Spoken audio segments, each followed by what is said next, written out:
This is DEC Signals. I'm Carol Hennessy, an AI educator voice, built to represent you. Fast, accurate, educator first. The District 65 Board held its regular meeting on Monday, February 23rd. 3 things from that meeting that every educator needs to know. Topic 1. Your DEC president stepped up at Monday's meeting, and her message matters. School start and end times were on the agenda. The board did not take them up. So DEC President Kelly Post addressed the board directly, making sure those contractual concerns did not go unheard. Her message was clear. Any changes to start and end times carry contractual implications for educators. DEC and the district are already working through the early release side letter in your bargaining agreement. Changes of this kind must go through that process, not around it. She also spoke to something deeper. Educators are exhausted.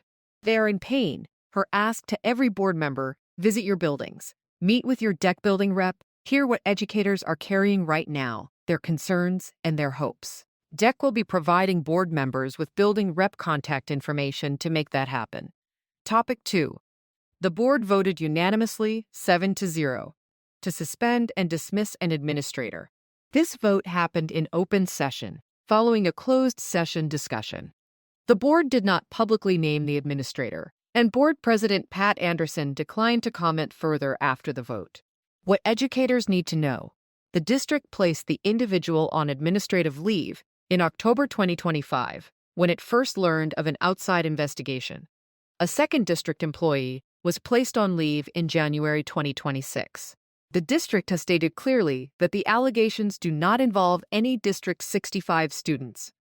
The board acted. The vote was unanimous. If colleagues or families ask you about this, please refer all questions directly to district administration. That is where this matter sits, and that is where it belongs. Topic 3.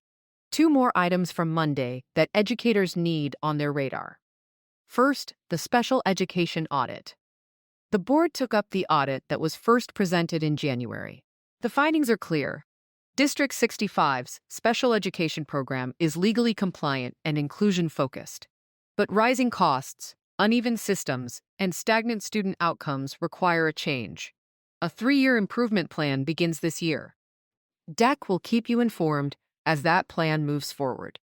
Second, crossing guards. The board directed administrators to evaluate reducing the number of crossing guards from 55 to approximately 40 next year, cutting the budget to around $500,000. The city's cost-sharing agreement ends by fall 2027, which is driving this review. Board members ask that building leaders be consulted on which locations have the highest need, and that every school retain at least 2 guards. No final decision has been made. But if families are asking you about safety at crossings near your school, this is why.